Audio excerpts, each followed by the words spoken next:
एक मिनिट श्रीकांत मागे दोन वाक्य सांगतो. श्रीकांत मागे की सलमान कलेशी संबंधित असलेला कुठलाही कलाकार असं या नाट्यगृहावर म्हणजे महाराष्ट्रातल्या सगळ्याच नाट्यगृहांनी आणि प्रेक्षकांनी भरभरून दिले, पण खूप जास्त काय काय काय काय जोडलं गेलं होतं आहे. मला माहित नाही परत परत ते तसं नाही उभं राहायचं, पण ते उभं राहायला पाहिजे त्यांना. बाकी काय बोलणार. कलाकारांनी एकजूट दाखवली हे पुन्हा उभारण्यासाठी आपला काय प्रयत्न असणार आहे? मी उभं राहीन त्याच्यात, म्हणजे ते माझा वाटा असेल. मला आत्ता मी फार जास्त ओव्हरवेल्ड आहे, मला सांगता येणार नाही. मी आलो वेगळ्याच कामासाठी होतो आणि मला ती बातमी समजली रात्री, म्हणजे मला एक अशी आशा होती की काहीतरी थोडंफार सजिंद असेल, नाही आहे. अतिशय दुःखद घटना आहे. केशवराव नाट्यगृह जळलं. खरं तर क्लेशदायकच आहे, खूप वाईटही वाटतंय, त्रास होतोय. कारण काही माहीत नाही, पण अशी वास्तू जळणं ही अत्यंत त्रासदायक गोष्ट आहे. मुळात काहीच महिन्यांपूर्वी आम्ही अस्तित्व या नाटकाच्या रंगीत तालीमी त्या थिएटरला केल्या होत्या. गेले कित्येक वर्ष मी या नाट्यगृहात आपल्या नाटकांचे प्रयोग सादर करतो. रसिक प्रेक्षकांचा कुटुंब आशीर्वाद असतो, हाऊसफुल जातात शो. आज तेच नाट्यगृह तिथे नाही, याच्या वेदना खूप होत आहेत. होप करूया आपण लवकरात लवकर तिथे छानशी पुन्हा एकदा दिमागदार वास्तू निर्माण होऊन परत नाटकाचे प्रयोग सुरू होते. म्हणजे झालं ते खूपच त्रासदायक झाले. तुम्हाला अक्षरशः रडताय तुम्ही, म्हणजे एवढ्या पाहुण्याच्या इथं जुळले. माझा शो होता 18 तारखेला. हे महाराजांचं आहे आमच्या, हे परत असं होणार नाही. कुठला शो होता? आता जयंती होती. माझं नाटक होतं, मी छत्रपती शाहू महाराजांची भूमिका करतोय. आम्हा एवढा राजाकडून नाटक आहे आमचं. 18 तारखेला माझं नाटक होतं इथं. आता परत आमचं नाटक इथं व्यवस्थित होणार नाही. राजाची खरं तरी अमूल्याची संधी होती आपल्या कलाकारांसाठी. दुःख मोठ्या प्रमाणात झालंय. मात्र आता शासनाकडे काय मागणी असेल, हे पुन्हा एकदा उभारणं शक्य आहे का? हे हाय असं करून द्या आम्हाला प्लीज, सगळ्यांना विनंती आहे. हे हाय असं परत करून द्या. ही आग कशी लागली हे शोधत बसू नका. हाय असं थिएटर लगेच उभं करा प्लीज.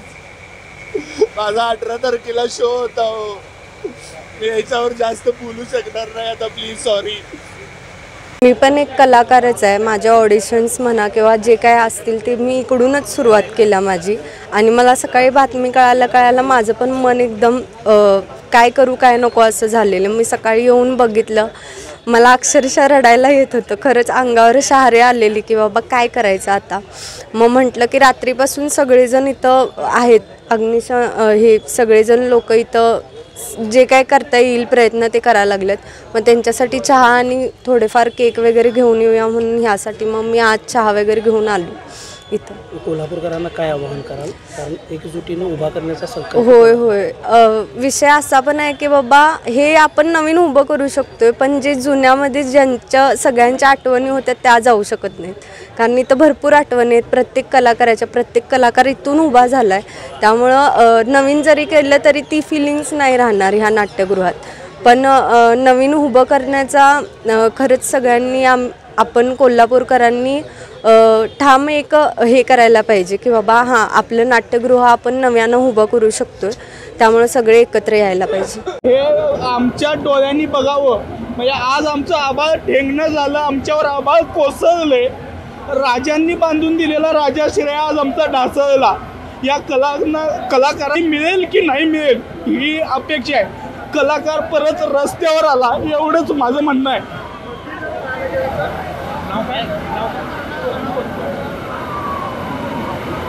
मी खरं म्हणाल तर गेली 35 वर्ष झालं या घरामध्ये काम करतोय. आज माझ्या राजानं आमच्यासाठी बांधलेला हा राजाश्रय ढासळतोय.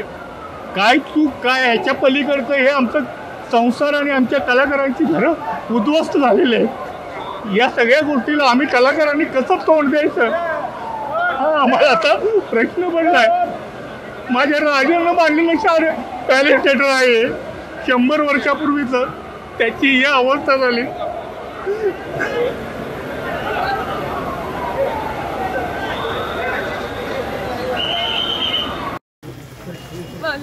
मी आता 15 वर्षात नाट्य सोडून दिलं, नाटकात काम करायचं.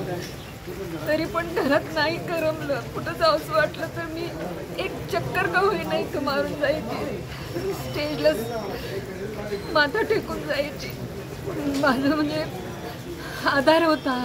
मला घरात मन नाही लागलं तर मी इथं बाकावर येऊन बसायची, इथे कर्मचारी वगैरे त्यांच्याशी बोलत बसायची. माझा बराचसा आयुष्याचा भाग इथं खर्च झाला.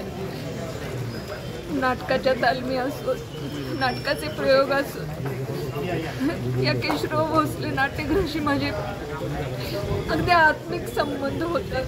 आणि रात्री कळल्यापासून माझ्याकडून यायला मला इथं काही वाहन नव्हतं. मी लांब राहते, मी कशी रात्र काढते. घरात माझ्या पेशंट आहे, त्यांना दवाखान्यात नेऊन दाखवून मी आत्ता जे आले मला सहन होत नाही. मी आज जाऊन स्टेजवर माथा टेकून आले. मला पोलिसांनी बाहेर घेतलं, पण माझं मन राहत नाही आहे. मला मी एका शब्दात सांगते, आपल्या घरातली एखादी बुजुर्ग व्यक्ती, करती व्यक्ती गेल्यानंतर जो एक आभाळ कोसळतं आपलं, तीच अवस्था माझी झालेली आहे. माझ्यासाठी हा वटवृक्ष होता. घरात काही जरा नाराजी झाली किंवा मन लागलं नाही तर मी उठून येऊन इथं बसायची. मग इथं सगळ्यांची गप्पा मारत तेवढा वेळ काढून जायची. कार्यक्रम नसू दे, काही असू दे, स्टेजवर एक चक्कर तरी मारून जायची. इतकं या केशवराव भोसले नाट्यगृहाशी नाळ जोडलेली आहे. आणि ही फक्त माझी नाही आहे, या केशवराव भोसले नाट्यगृहाशी म्हणजे जे माननीय केशवरावजी भोसले यांच्याबरोबर माझ्या वडिलांनी तबला साथ केलेली आहे. माझ्या वडिलांची नाळ इथं जोडलेली आहे.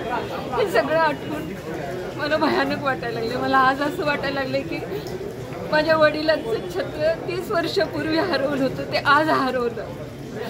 आज ह्या पलीकडे भावना मला नाही बोलता येत, मला माझ्याकडे शब्द नाही.